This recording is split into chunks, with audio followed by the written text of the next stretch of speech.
بے شک اللہ کے نزدیک گنے ہوئے شمار کیے ہوئے جو مہینے ہیں وہ 12 ہیں، اور ان 12 مہینوں میں سے 4 حرمت والے مہینے ہیں، عزت والے مہینے ہیں، عظمت والے مہینے ہیں۔ وہ 4 مہینے کون سے ہیں؟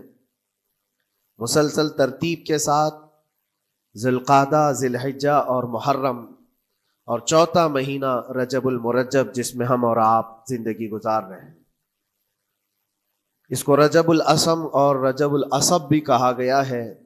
یہ جو 4 مہینے ہیں اس میں جنگ و جدال، قتل و قتال سب حرام ہو جاتی ہیں۔ اس دور میں جو جنگیں ہوتی تھی کفار و مشرکین بھی اپنی تلواریں روک لیا کرتے تھے۔ یہ 4 حرمت والے مہینوں کی سارے لوگ عزت کرتے۔ ان 4 مہینوں میں امن و امان قائم ہو جاتا، جیسے 2 قبیلوں میں جھگڑے ہیں، فساد ہے اور ایک دوسرے سے جنگ پر ہمیشہ آمادہ رہتے ہوں، لیکن ان 4 مہینوں کے اندر امن قائم ہو جاتا تھا، راستے کھل جاتے تھے۔ اور اللہ تبارک و تعالیٰ نے قرآن پاک میں ان 4 مہینوں کی فضیلت بھی بیان فرمائی۔ اس میں رجب کے لیے ایسی فضیلت ہے، اللہ کے نبی صلی اللہ علیہ وسلم ارشاد فرماتے ہیں یہ رجب کے مہینے کی فضیلت ایسی ہے جیسے قرآن کی فضیلت دوسری کتابوں پر ہے۔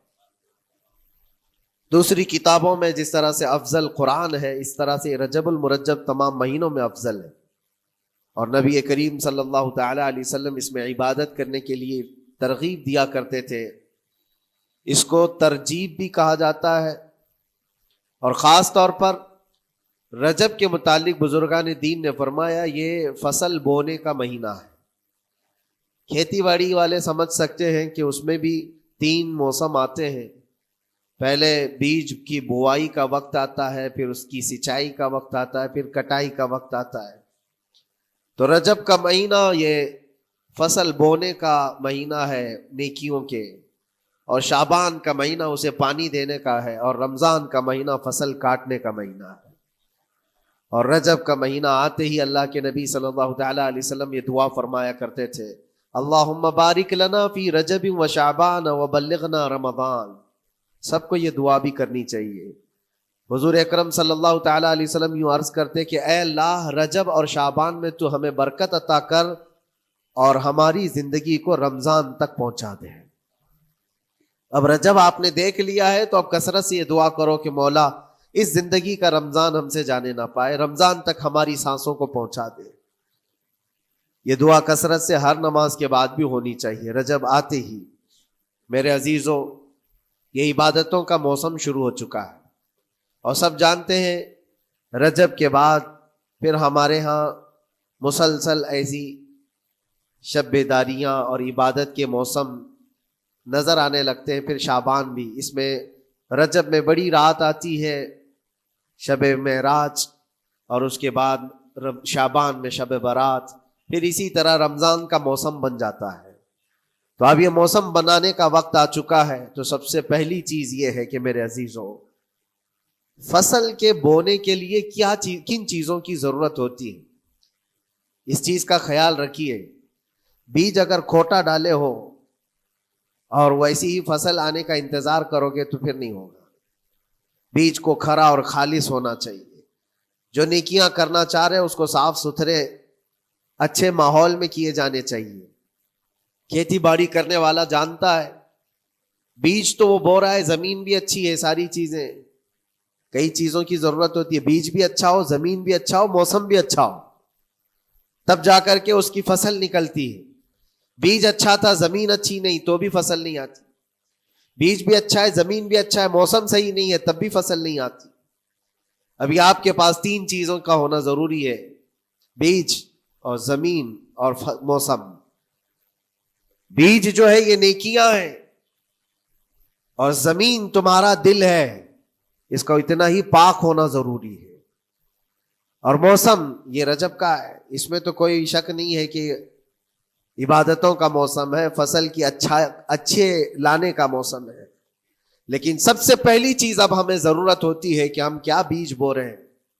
شیخ سعدی رحمۃ اللہ تعالی علیہ فرمایا کرتے کہ زمین میں ادرک بو کر کے گنا آنے کی امید تو نہیں کر سکتے، جو بویا ہے وہی اسی کی فصل آئے گی۔ لوگ عمل خیر کرے تو اس کا نتیجہ بھی خیر آئے گا. اور برائیاں کریں اور پھر رمضان میں یہ انتظار کریں کہ میں نے جو بویا ہے اس کی فصل آئے، تو ایسا نہیں ہوتا. بہت سارے لوگوں کا وہ شک بھی میں دور کرنا چاہتا ہوں کہ رمضان المبارکہ میں فضیلتوں کو آپ سنتے آئے ہیں، رمضان ایسا مہینہ ویسا مہینہ، اتنی برکتوں والا، اتنی رحمتوں والا، لیکن بہت سارے لوگوں کے حالات چونکہ تو ہی رہتے رمضان میں ویسے ہی ہیں، وہ لوگ کچھ بھی نہیں بدلے. تو اس میں رمضان کا قصور ہے کہ اس مہمان کا قصور ہے، اس انسان کا قصور ہے؟ وجہ یہ ہے کہ رمضان المبارکہ یقیناً اتنی برکتوں اور رحمتوں اور سعادتوں لے کر کے تو آتا ہے، لیکن تمہیں 2 مہینے پہلے سے کہا گیا تھا کہ فصل کے لیے تیاری کرو، تم نے بیج نہ بوئے، اپنی زمین کو صحیح کیا ہی نہیں. پھر رمضان میں جو بارش ہو رہی ہے اس کا فائدہ کیا ہے؟ روڈ پر 10 سال بھی بارش برسے وہاں پر کوئی فصل نہیں آئے گی، کیونکہ وہ زمین سخت ہے اور بیج بونے کے قابل بھی نہیں ہے. رمضان المبارکہ میں رحمتوں کی جھماجھم بارش تو ہوتی ہے، لیکن دل اگر سخت ہے گناہوں سے تو اس بارش کا کیا اثر ہوگا اس پر؟ اسی لیے دلوں کی نرمی یہاں سے شروع کریں، رجب المرجب سے. اس کی راتوں میں اللہ رب العزت کو پکارے، مناجات کرے، عبادتوں کے لیے کچھ دن تو خاص کر لیں. بہت دنیا میں ہم نے اپنے آپ کو ملوث کر رکھا ہے، کچھ راتیں اللہ رب العزت کی عبادت میں تو لگائیں. اللہ کے نبی صلی اللہ تعالیٰ علیہ وسلم کی ایک حدیث ہے، جامع الاصول سے نقل کی ہوئی، رجب المرجب کے پہلے جمعے جو ہم لوگ ابھی گزر چکے، ابھی یعنی وہ رات تو گزر چکی، کل کی جو گزری ہوئی رات ہے رجب کی، یہ پہلی جمعہ کی شب تھی. اس کے متعلق روایت ہے کہ 12 رکعتیں جو مغرب کے بعد سے لے کر عشاء کے درمیان پڑھتا ہے، اللہ کریم اس کے تمام گناہوں کو معاف کرتا ہے اور اس سال اس کو پورے طور پر ناگہانی آفات سے محفوظ رکھتا ہے، اور شیطان کے اس پر قابو پانے سے بھی اس کو اللہ محفوظ رکھتا ہے. تو یہ تھی تیاریاں، یہ ساری چیزیں ابھی سے تیاریاں ہونی چاہیے. رجب کے 3 دن آتے ہیں جس کے متعلق فرمایا گیا ہے ایام بیز میں بھی 13, 14, 15 یا 14, 15, 16 یہ جو تاریخیں آتی ہیں اس میں روزے رکھو. اس کی بھی بڑی فضیلت ہے کہ تم تیاریاں ابھی سے شروع کر دو کہ رمضان المبارکہ میں اچھی فصل دیکھ سکے، ہمارے جسم کے اندر بدلاؤ آ سکے، ہمارے دل کے اندر انقلاب آ سکے. اور تیاری یہاں سے نہ کر کے صرف رمضان میں ہی امید لگائے بیٹھتا ہے تو میرے عزیزوں کچھ تو صفائی کی ضرورت ہوتی ہے. آپ نے اگر زمین خریدی کھیتی باڑی کی غرض سے اور گئے، وہاں جاتے ہی آپ نے سوچا کہ اس میں فصل آ جانی چاہیے، تو کسانوں سے پوچھو تو بتائیں گے آپ کو نہیں، زمین کو پہلے صاف کرنا پڑتا ہے، کچرے ہوں گے اس کے اندر بہت سارے، ہل چلاؤ یا کسی بھی طرح سے اس کو صاف کرو. صاف کرنے کے بعد پھر یہ بھی کسان کہتا ہے کہ زمین کو تھوڑا ڈھیلا کر دو، بڑے بڑے ڈھیلے ہوں تو اس کو توڑ دو اور مٹی نرم ہو جائے. اور اس کے بعد پھر کسان کہتا ہے تھوڑا پانی بھی چھڑکاؤ کرو، گیلی ہو جائے، تب جا کر کے تم اس پر بیج بو. میرے عزیزو یہ رجب بیج بونے کا موسم ہے، تو پہلے زمین کو ڈھیلا تو کر دو، زمین کے اندر جو کچرے ہیں اس کو نکال تو دو، دل کے اندر جو وسوسے بھرے ہوئے ہیں، گناہوں کے خیالات بھرے ہوئے ہیں، اس کو پاک تو کرو. اس کو پاک کرنے کے لیے اللہ کریم کی بارگاہ میں آ کر گڑ گڑاؤ. تمہارا ایک آنسو تمہارے تمام گناہوں کو اور اللہ کے غضب کو ٹھنڈا کر دیتا ہے. ہاں، ایک آنسو کا قطرہ تمہارے لیے اللہ کریم ہے، موتی سمجھ کے شان کریمی نے چن لیے قطرے جو گرے تھے عرق انفعال کے. امام غزالی رحمۃ اللہ تعالی علیہ نے لکھا ہے کہ آج اللہ تبارک و تعالیٰ کی رحمت کو اپنی طرف مائل کرنے کے لیے اگر تم کچھ کر سکتے ہو تو بس یہ ہے کہ دنیا رونے اور گڑ گڑانے سے نہیں مانتی، لیکن مولا کریم بندے کے ایک مرتبہ سجدہ کر کے اسے پکارنے سے فوراً قبول کرتا. موسیٰ علیہ الصلاۃ والتسلیم اللہ تعالیٰ سے پوچھتے ہیں، مولا جب تیرے بندے تجھے پکارتے ہیں تو اس میں نیک لوگ بھی ہوتے ہیں اور گنہگار بھی ہوتے ہیں، تو کیا تو سب کی پکار کا جواب دیتا ہے؟ توجہ، اللہ رب العزت فرماتا ہے، اے موسیٰ میرے پکارنے والے بندوں میں نیکوکار بھی ہیں، گنہگار بھی ہیں. ہاں، نیک بندہ جب مجھے پکارتا ہے یا ربی، تو میں جواب میں کہتا ہوں لبیک یا عبدی، اے میرے بندے میں حاضر ہوں، بتا تیری کیا حاجت ہے. پھر موسیٰ علیہ السلام پوچھتے ہیں کہ میرے پیارے عزیز دوستو، میں امید کرتا ہوں کہ مفتی سلمان اظہری صاحب کا یہ ماہ رجب میں کیے جانے والے احترام کا یہ بہت ہی پیارا بیان آپ کو ضرور پسند آیا ہوگا۔ مجھے امید ہے کہ آپ مفتی سلمان اظہری صاحب کو بہت زیادہ پسند کرتے ہیں، اسی لیے ان کے بیانات کو سنتے ہیں۔ آپ سے میری گزارش ہے کہ القرآن رضا بوائس کے اس چینل کو سبسکرائب کر دیں، کیونکہ اس چینل پر آپ کو مفتی سلمان اظہری صاحب کے بہترین بیانات سننے کے لیے ملتے رہتے ہیں انشاءاللہ۔ السلام علیکم ورحمۃ اللہ وبرکاتہ۔ ڈالتا ہے میں نے کوئی ایسی نیکی رکھی نہیں ہے، صرف اللہ رب العزت کی رحمت ہے جو مجھے معاف کر سکتی ہے۔ وہ مجھ پر یقین کر کے پکارتا ہے، اس لیے اس کے سوال کا میں بار بار جواب دیتا ہوں۔ عزیزان گرامی وقار، اقبال نے سچ ہی کہا تھا، ہم تو مائل بکرم ہے کوئی سائل ہی نہیں۔ یہ رب تبارک و تعالیٰ کی طرف سے ہے کہ اللہ تبارک و تعالیٰ کرم پر کرم کرنے کے لیے موقع عنایت کرتا ہے، یا بندے کو آنے کا موقع ہی نہیں ہے، بندہ آنا نہیں چاہتا ہے۔ اس سے پہلے کہ تمہارے ساری چیزیں بند ہو جائیں، دروازے ختم ہو جائیں، اللہ رب العزت کی بارگاہ میں آؤ اور اسے پکارو۔ یقیناً یہ تمام چیزیں تمہاری زندگی میں انقلاب لاتی ہیں، بہت بڑی تبدیلی لاتی ہیں۔ عزیزان گرامی، پھر میں یہ عرض کرتا ہوں کہ رجب کے اس مہینے میں دل کو نرم کرنا بہت ضروری ہے۔ دلوں کی سختیاں آج گناہوں کی طرف مائل کرتی ہیں۔ ہمارا دل سخت ہے یا نرم ہے، اس کو پہچاننے کے کئی تھرمامیٹر دیے گئے ہیں ہمارے پاس۔ چیک کرو ہمارا دل کس پوزیشن میں ہے آج۔ امام غزالی فرماتے ہیں 3 علامتیں ایسی ہیں جس سے پتہ چل جاتا ہے انسان کا دل سخت ہے یا نرم ہے، بیمار ہے یا صحت یاب ہے۔ یہ ڈاکٹر لوگ اسکیننگ سے یا سونوگرافی سے نہیں بتا سکتے کہ تمہارے دل کی یہ کیفیت کیسے، اس کو اہل بصیرت سمجھ سکتے۔ فرماتے ہیں کہ اگر مسجد میں زیادہ دیر تک بیٹھ نہیں پاتا تو سمجھ لو اس کا دل بیمار ہے، اس کا دل سخت ہو چکا ہے، اس کو مسجد میں بیٹھنے نہیں دیتا۔ یہی دل ٹیلی ویژن کے سامنے 3 گھنٹے بیٹھے، اس کو کچھ بھی اکتاہٹ نہیں آتی، موبائل پر گیم کھیلتا رہتا ہے، 4 گھنٹے گزر گئے کہ 5 گھنٹے گزر گئے اسے پتہ ہی نہیں۔ آج ایک سروے کے مطابق ہر انسان جو موبائل چلاتا ہے اس میں 18 گھنٹے وہ بیزی ہے دن کے۔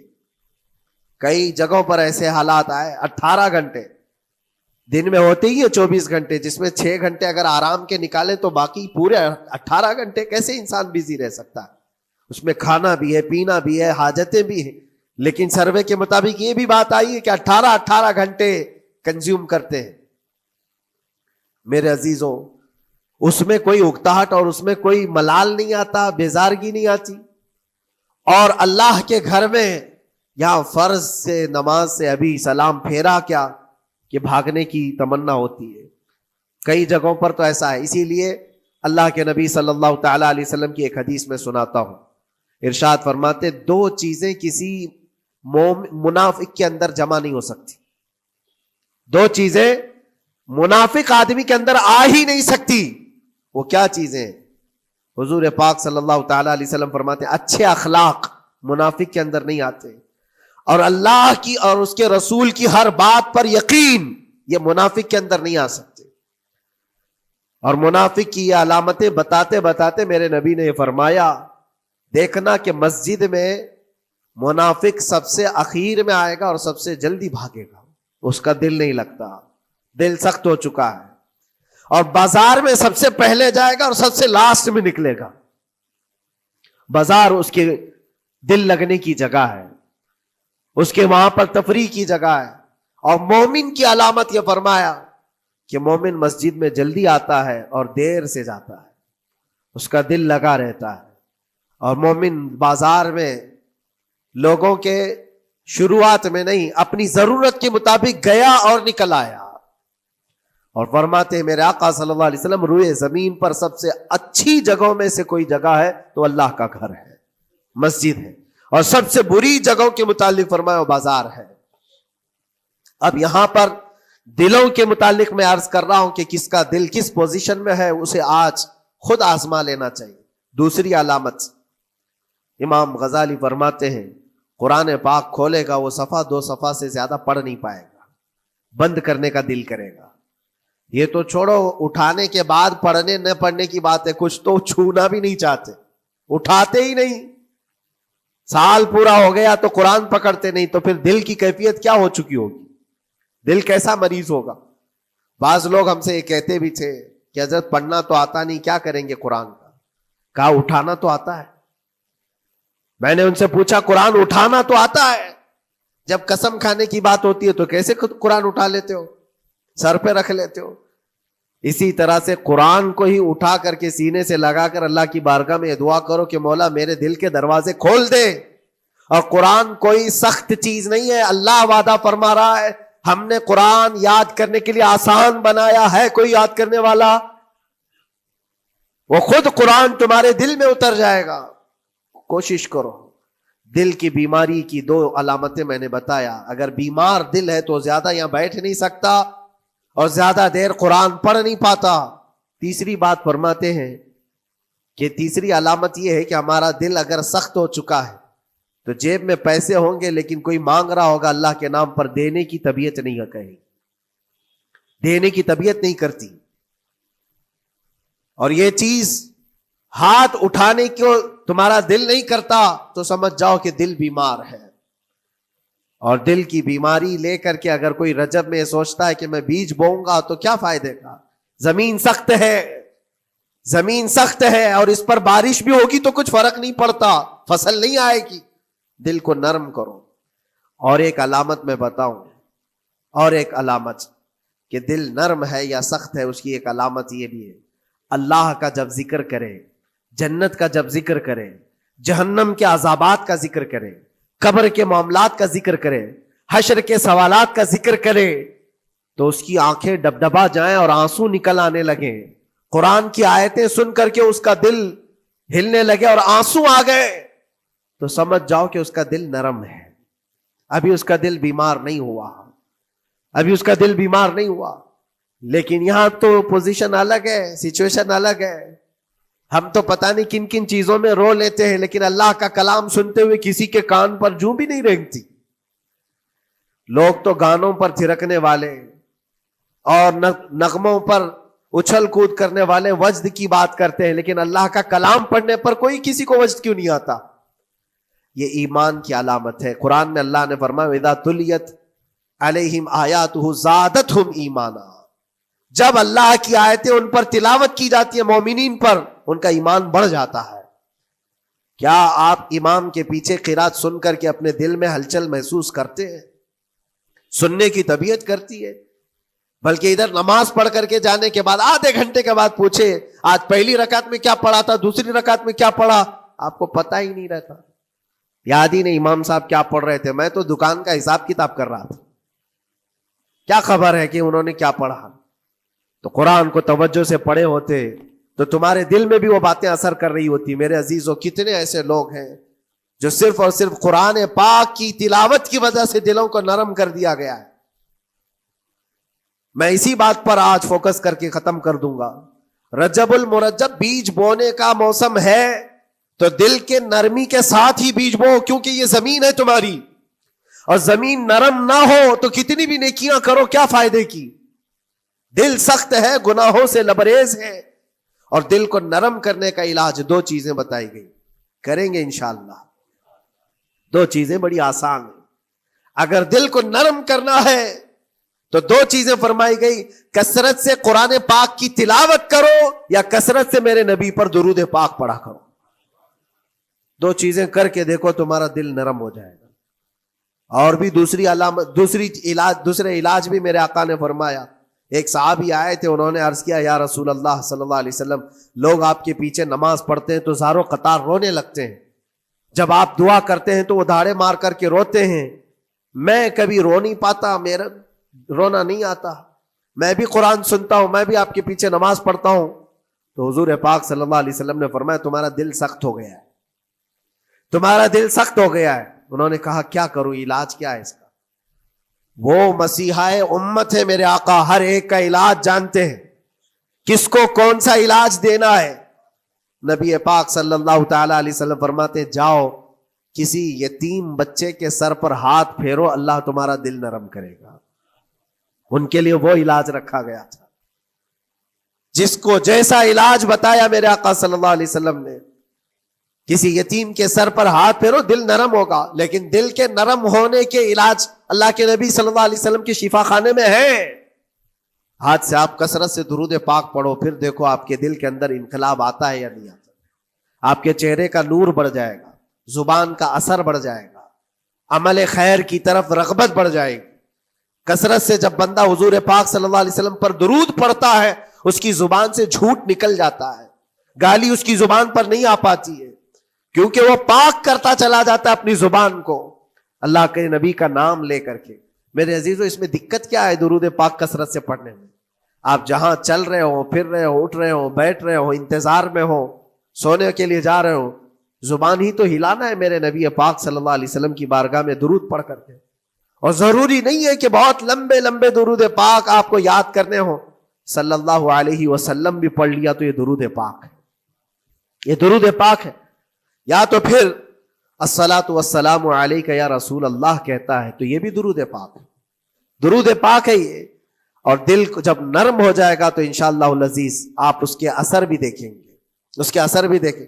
کیسے کیسے لوگوں کی بات میں کروں میرے عزیزوں، آپ کو پتا ہے تاریخ کے اوراق الٹ کر کے دیکھو، ایک صحابی حضرت نعیم وہ راستے پر گزر رہے تھے، دیکھا ایک کڑیل جوان مکہ کا جس کو سارے لوگ دیکھ کر پہلوان کہتے اور ڈرتے تھے، گھبراتے تھے، 27 سال کا کڑیل جوان ہے اور ہاتھ میں تلوار کھینچے ہوئے تیزی سے آ رہا ہے۔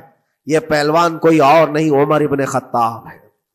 حضرت نعیم کہتے دیکھ کر کے میں گھبرا گیا، اتنی تیز اور ترار چال اور چمکتی ہوئی تلوار، کہاں کا ارادہ ہے؟ پوچھا حضرت نعیم نے کہاں جا رہے ہو؟ عمر ابن خطاب نے کہا محمد کا قتل کرنے جا رہا ہوں، معاذ اللہ رب العالمین، اس لیے کہ ایمان لائے ہوئے نہیں تھے۔ یہ دلوں کی سختیاں ہیں، یہ دلوں کا منجمد ہونا بتا رہا تھا کہ وہ نبی پاک صلی اللہ علیہ وسلم کے قتل کے لیے نکلے۔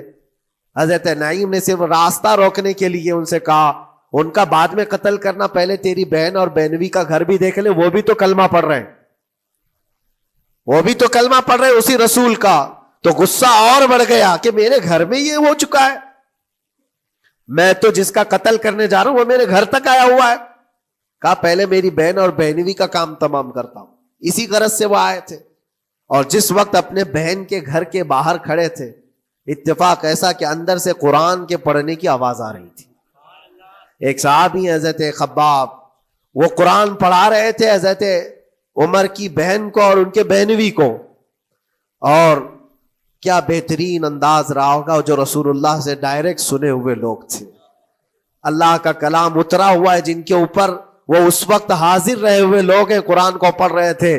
طٰہٰ ما انزلنا علیک القرآن لتشقی الا تذکرۃ لمن یخشی۔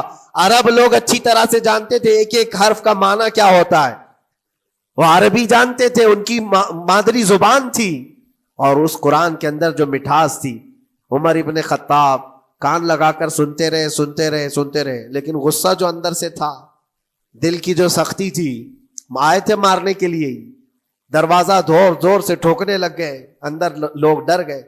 حضرت خباب کو چھپا دیا، بہن اور بہنوی نے دروازہ کھولا، دروازہ کھلتے ہی ان پر حملہ آور ہو گئے۔ عمر ابن خطاب مارا، اپنے بہنوی کو بہت مارا کہ تم یہ کیا کر رہے ہو، دین بدل چکے ہو، یعنی تم یہاں سے نکل کر کے دوسری جگہ چلے گئے ہو، صحابی ہو گئے ہو۔ اپنی بہن کو بھی مارا، یہاں تک کہ ان کی ناک پھٹ گئی۔ جب لہو لہان ہو گئے تو عمر ابن خطاب نے دیکھا کہ میں اپنی بہن اور اپنی بھائی کو مار رہا ہوں۔ پھر تھوڑی دیر کے لیے دل میں رحم آیا، اور دل میں رحم آیا کس چیز کا، کس چیز کی وجہ سے نرم ہوا دل میرے عزیزوں؟ بھائی اپنے بہنوی کی اور اپنی بہن کی پٹائی کو دیکھ کر کے نہیں، ان کو دیکھا تھوڑی دیر کے بعد اور کہا چلو چھوڑو جانے دو، جو ہوا سو ہوا، لیکن جو تم لوگ پڑھ رہے تھے میرے آنے کے وقت مجھے دوبارہ پھر سے سنا تھا۔ وہ کیا کلام تھا، وہ کون سا کلام تھا؟ اتنا سننا تھا کہ بہن نے محسوس کر لیا کہ دل کی نرمی کا دروازہ کھل چکا ہے۔ یہ قرآن ہے جس نے دلوں کے دروازے کھولے ہیں، مکہ والوں کے قرآن ہے، دل کی نرمی کی طرف دروازہ کھل چکا ہے۔ تو عمر ابن خطاب سے کہا کہ تم غسل کر لو، تم پاک ہو جاؤ، ہم قرآن تمہیں سناتے ہیں۔ اور انہیں پاک کیا گیا، تو حضرت خباب جلدی سے باہر آئے، کہا میں سناتا ہوں۔ حضرت عمر کو جب یہ آیتیں سنائی گئی جھوم کر کے سننے لگے۔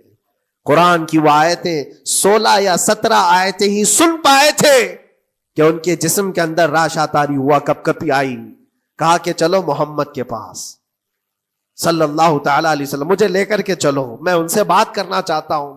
میرے عزیزو، بھائی اور بہنوی اور بہن لے کر کے چلے، اور اس وقت حالات سخت تھے مکہ کے۔ حضور پاک صلی اللہ تعالی علیہ وسلم کے پاس 39 صحابہ تھے جو ایمان لائے ہوئے، اور پہرے داری میں امیر حمزہ کھڑے رہتے تھے کہ کوئی آئے گا تو میں اس کی برابر خبرگیری کروں گا۔ عمر ابن خطاب کو تلوار لٹکاتے ہوئے آتے دیکھا تو صحابہ گھبرا گئے، مکہ کا بڑا پہلوان ہے، اس کو بھڑکا کر کے لوگوں نے بھیج دیا ہوگا، اب کیا ہوگا؟ یہ پٹائی بہت بری طرح سے سب کی کرے گا، غریب صحابہ ہیں، اور حضور پر ہاتھ نہ اٹھا دے۔ سب ڈرنے لگے۔ حضور پاک صلی اللہ علیہ وسلم سے آ کر کہنے لگے کہ یا رسول اللہ صلی اللہ علیہ وسلم، عمر آ رہا ہے اور ہاتھ میں تلوار ہے۔ اللہ کے نبی صلی اللہ علیہ وسلم نے فرمایا وہ میری گردن نہیں، اپنی گردن دینے آ رہا ہے۔ وہ میری گردن لینے نہیں، اپنی گردن دینے آ رہا ہے۔ وہ مخبر صادق صلی اللہ علیہ وسلم جانتے ہیں کون میرا غلام ہے اور کون منافق ہے۔ عمر ابن خطاب آئے تو حضور نے فرمایا راستہ دے دو۔ آتے ہی انہوں نے تلوار زمین پر پھینک دی۔ چہرے جمال جہاں آرا کو دیکھا۔ حضور پاک صلی اللہ تعالی علیہ وسلم سے پوچھا، پھر وہ آیتیں سنائے۔ اب سوچو میرے عزیزو، صحابی سے سننا، یہاں تو ہم قاری قرآن سے سنتے ہیں قرآن کی آیتیں، 1400